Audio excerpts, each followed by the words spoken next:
Hi everyone, my name is Mia.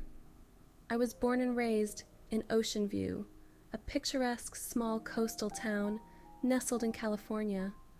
My family wasn't well off, just getting by on a tight budget, which meant that I didn't have the chance to attend college like many of my friends. After high school, the weight of responsibility fell on my shoulders.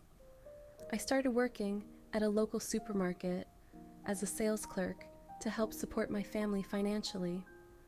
Life was a bit tough, with long hours and little pay, but I didn't have many options at the time. I knew it was my duty to contribute to our household income, especially since my parents had sacrificed so much for me. Make sure to subscribe to my channel so I can continue bringing you more fascinating true stories like this one. And don't forget to watch this video till the end because this story is going to be incredibly interesting. In early 2020, at the age of 25, I met and fell in love with my husband, Alex.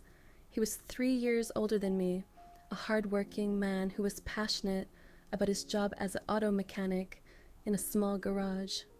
Alex had a calm demeanor and a quiet strength that made me feel safe, leading me to believe that I could build a stable and happy life with him. He is Chinese American, and his family dynamic is fascinating, with two cultures beautifully intertwined. His mother, Elizabeth, is American, and his father, John, is Chinese. Alex's family represents a blend of traditions and values that have shaped who he is. Elizabeth, my mother-in-law, is the epitome of a typical American woman. She is open, friendly, and always tries to preserve traditional American family values. Elizabeth lives a modern lifestyle, actively participating in community activities, including yoga sessions and various social events. Her gentle nature and concern for me, at least on the surface, have always made me feel welcomed. However, John, my father-in-law, embodies the traditions and conservative beliefs of an older generation. He is about 52 years old and appears calm on the outside, but is unpredictable and stern on the inside. John worked hard in construction when he first arrived in the United States and later became a small manager in a machine shop. Even though he is retired now, he continues to act as the spiritual leader of the family, carrying the weight of cultural expectations. After we got married, although our life wasn't rich or luxurious, I initially felt happy. We lived a simple life, working together, sharing small joys and laughter. I believed that as long as we were together, everything would be fine. However, what I didn't anticipate was how the mental and physical deficiencies in our relationship would gradually erode the happiness we once shared. To be honest, Alex, despite his strong appearance, struggled significantly with intimacy. This issue became a substantial problem, but I was at a loss about how to address it.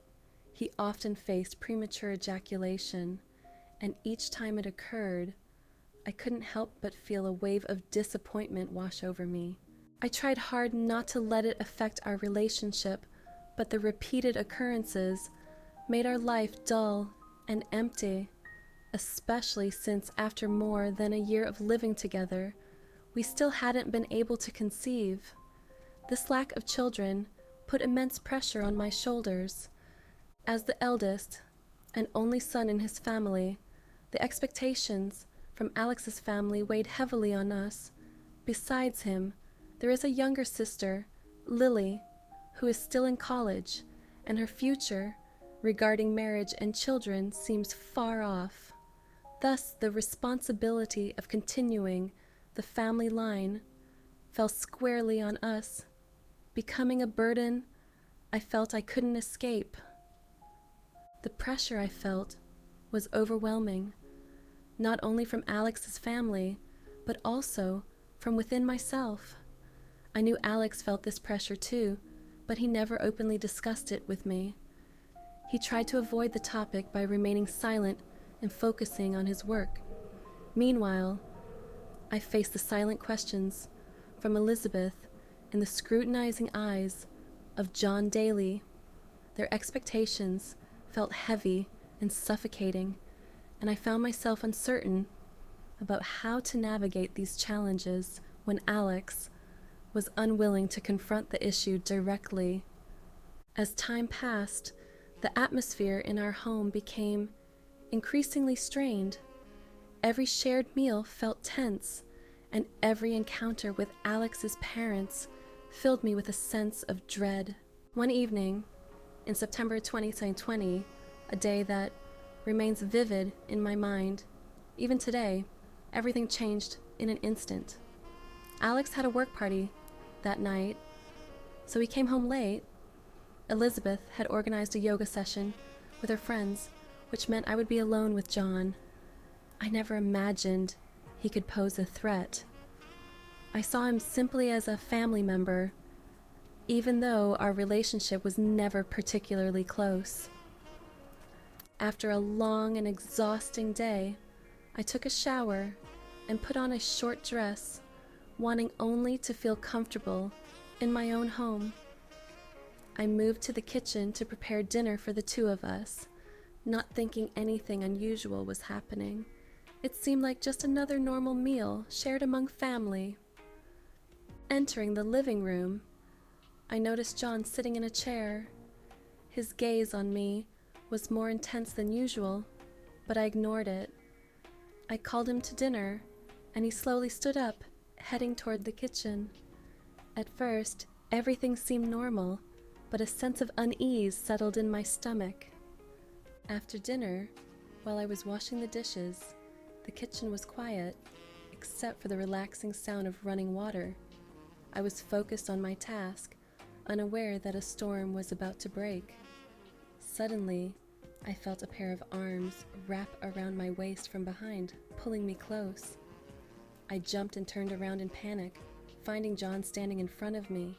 In that moment, I felt paralyzed. My mind raced, struggling to comprehend what was happening. I wanted to scream, push him away, but he quickly covered my mouth, silencing me. I couldn't escape his grip, and every plea of mine went unheard. He held me tightly, and while I was still in shock, he whispered in my ear that he could help me get pregnant. A chill ran down my spine at those words, making me feel deeply repulsed. I was powerless, unable to react. Before I could do anything, he moved quickly, and everything happened in a flash. The experience was terrifying. A numbness enveloped my body as I stood there, frozen, unable to resist. When it was over, I collapsed to the floor, my head in my hands, crying uncontrollably. Waves of shame, disgust, and fear overwhelmed me, almost suffocating me. Yet John, with a cold, detached expression, simply stated that he did it for the happiness of the family. Then he stood up and left the room, as if nothing had happened. That night, I didn't have the courage to confide in Alex. I couldn't find the words to face the reality of what had just occurred. I feared that if I spoke, everything we had built would shatter, and our marriage would be irreparably damaged. I chose silence, trying to suppress the pain and fear inside me, pretending that nothing had happened. After that first time, nothing was the same. I tried to maintain a facade of normalcy, living my daily life as if everything was fine. But every encounter with John made my heart race with fear. The way he looked at me had changed. It was no longer the indifferent gaze I had known. Every time our eyes met, I felt a wave of possessiveness and desire that I had never seen before. Another evening came soon after that first incident. Alex was working late, and Elizabeth was at yoga, as usual. I stayed at home, feeling more and more uneasy. The terror of being alone with John hung over me, tormenting my thoughts. That evening, when he entered the house, I knew the worst was about to repeat itself. There was nothing left to avoid or restrain. He walked straight toward me, and before I could react, he dragged me into a room. Everything happened so quickly that I didn't have time to resist. The door slammed shut behind us, trapping me in a cramped space where I could feel his heavy breath right next to my ear. Alex had always been weak and impulsive, which gradually led me to feel disappointed and emotionally distant from him. John, on the other hand, was completely in control of the situation. Every action and gesture of his exuded power and confidence. I didn't want to admit it, but deep down, I felt something I had never experienced with Alex. A complex mix of pleasure and guilt, fear intertwined with shame. I didn't know how to process these feelings. I only knew that I was trapped in a situation I couldn't escape from. After everything was over, I found myself sitting there, my heart heavy with shame, while John acted as if nothing had happened. He treated it as if it were just a normal part of life that I had to accept. From that moment on, our secret encounters became more frequent. Every time Alex was away from home or Elizabeth was occupied, John found the perfect opportunity to approach me. Every encounter was charged with tension, and I could feel the air growing heavier around us. Despite my better judgment, something drew me toward him, a complex mix of emotions, an entanglement of hatred and suppressed desire that became harder and harder to resist. About a year later, I gave birth to a baby boy. He was the child that Alex's family had longed for, a relief from the pressure that had built up over time. For everyone, it was a joyous occasion, a symbol that our family was complete. But for me, it was an obsession, a painful reminder of a terrible secret I had to bear alone. I looked at my son with both love and pain, wondering if he sensed anything about the circumstances of his birth. Holding him in my arms, I felt the weight of my anguish intensifying. After the birth of our child, Alex and I moved out of his parents' house. The arrival of the little one brought some joy and serenity to Alex, but I was aware of the invisible wall that now separated us. The intimacy we once shared had completely vanished. Every time I looked into Alex's eyes, I felt an overwhelming sense of guilt. I was hiding something unforgivable. My conscience was in a constant state of torment, burdened by guilt that clung to me relentlessly. I couldn't confess. I knew that if I did, everything would collapse. Our lives, our family, our son, everything I had ever known. I lacked the courage to face the consequences of my actions. So, I chose to keep the pain inside, living in suffocating silence. Every day felt like a performance, a farce in which I had to pretend everything was fine, while I battled with the secret that was devouring my soul. Despite Alex being unaware of my inner struggles, I felt a deep sense of guilt toward him. I felt I had betrayed him in both physical and emotional ways. Every day I found myself on the edge of a cliff, unable to escape this vortex of despair. The truth weighed on me, too painful to express, and silence had become an insurmountable barrier that isolated me even more. I constantly asked myself what the right thing to do was. Should I confess to Alex, revealing the truth about what had happened and the secret relationship with John? Should I uncover the real reason behind my crushing guilt? But if I spoke, would he forgive me? Our lives would probably never be the same, and I would risk losing everything I had come to consider precious?